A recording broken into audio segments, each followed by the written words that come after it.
They came from different worlds with different atmospheric pressures, so they'd be easily spotted.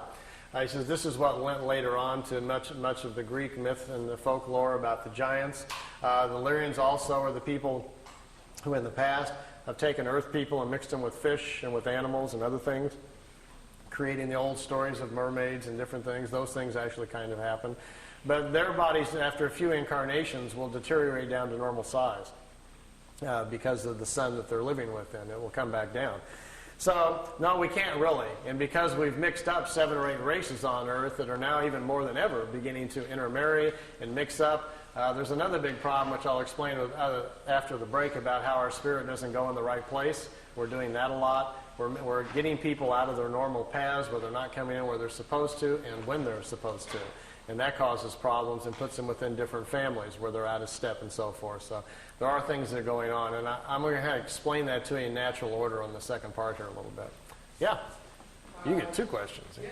Hopping the Atlantic, what's your current feeling on the Florida connections that you've worked a little bit on the past? And if you're still in contact with it or feel good about those connections in Florida, has there been any kind of mental communications that have come through? He's referring to a case I looked into in Miami, Florida a couple of years ago. There was a fellow that came forward and said he was having contacts with the Pleiadians and had some pretty good pictures. Some of them, the pictures were good. Some of the others looked very homemade.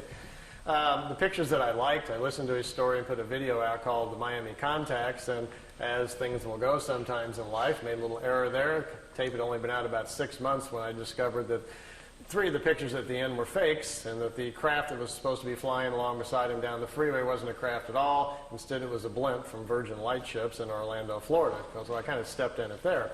So when I found that out, I confronted him with it, and things didn't go well from there. They went downhill even more.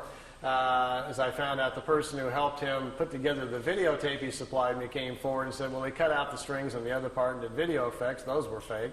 As it came down, it looks more and more like the gentleman had 1 or 2 contacts, the early pictures, which I liked to begin with, and I don't think they ever came back. And after that, I think he's taken, like some people will do, to manufacturing them for personal gain or for personal, recognition or whatever. And since I've gotten to that point where I just told him, left it kind of open, says I would love to examine your case more if you can supply, genuine negatives and so forth and proofs we need to really look at the case. But at this point, it looks to me like you're just manufacturing things and make it up. So I'm not wasting any more money on it until, whatever. So I've just kind of left it open, and nothing's happened for the last year or so. Yeah?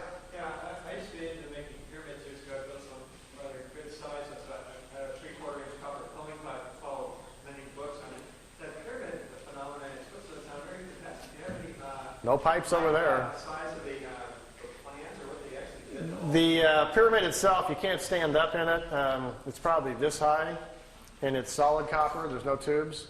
It's a solid copper frame. Really, the solid ones are the only thing that really work. The tube ones are very, very mild, and the effect is not very strong.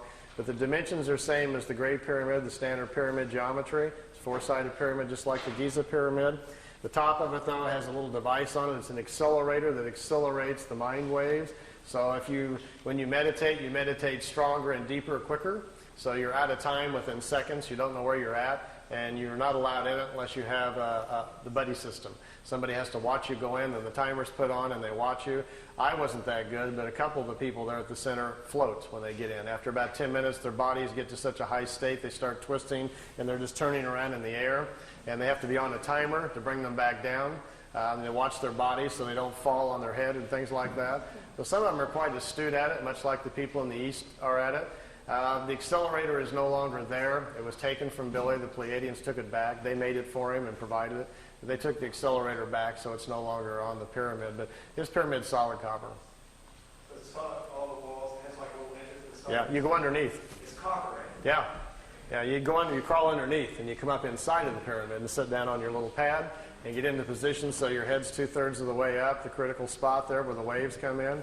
The function of a solid pyramid is to block out the world. See, all of us are broadcasting all the time with our minds, but we're not used to listening to other people's thoughts. Instead, our fields protect us from that so we don't hear it. So my point is that we are living amongst everybody else's broadcast, and plus all the stuff that's in the air all the time, from radios and TV and everything else that's in the air. but you're just not consciously aware that your mind has to defend itself from all these field energies, as well as properties that are moving in the universe. The function of a solid copper pyramid, once you get in, and the reason it's copper, that's the best defense against other kinds of field energies. So you're isolated more, and that's what you're after. By becoming more isolated, your mind then no longer has to defend or protect itself, so to speak, from outside influences, and then can better do its own work. That's the concept. And then if you have an accelerator, you're no longer, not only are you not protecting yourself, you're turning up the volume on your own mind, so you just move forward on the evolutionary scale about 1,000 years there, or 1,000 lifetimes very quickly, by suddenly being isolated, having your own field intensified. So there's a whole process Billy puts the people in the group through to learn clarity of thought, power of observation, to see things clearly. He doesn't let anybody in the pyramid who emotionally is out of balance, is prone to fears, anxieties. You have to learn to control all that before you're even allowed in it.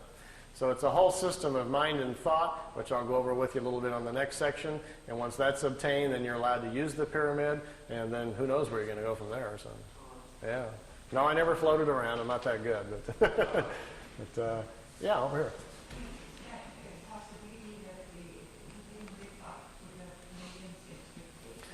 They said that they were, after the third year, they told him that expectations were at 32%.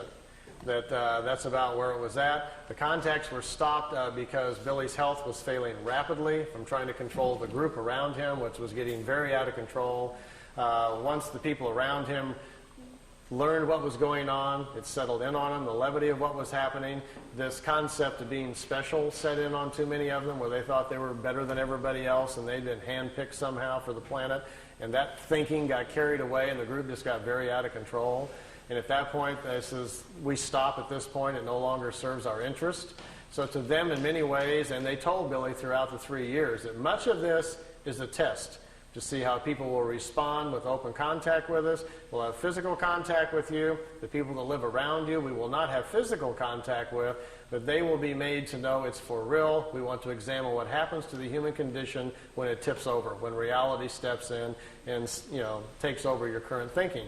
And most of the people at the center did not do very well. The original people all became, like, as Billy calls them, pit vipers. All snapping at each other, jealousy, infighting, arguing. Suddenly everybody hated each other, fighting over money, who's sleeping with who, and it became a real nightmare. So Billy was like, stop, stop, stop. This is becoming a madhouse, and then at that point they stopped it. It went a lot longer than expected. Let me show you something. See these tapes? This is Billy's whole 3 years of meetings. There's stacks of paper this high, all of his notes. I took them and put them all on audio tape. This is the whole 3 years of his meetings, and they're in chronological order. As you listen to the tapes, it will tell you, even after about the third or fourth meeting, already they were considering stopping because they could see that it was too fragile for people. It says, we can only take this so far. So they decided to kind of test it out. And all along, all throughout the contacts, they were always very concerned about that. In almost every meeting, they would discuss someone living at the house, how they were thinking. This person is dreaming incorrectly, becoming very fearful. This person is becoming overwhelmed with their ego.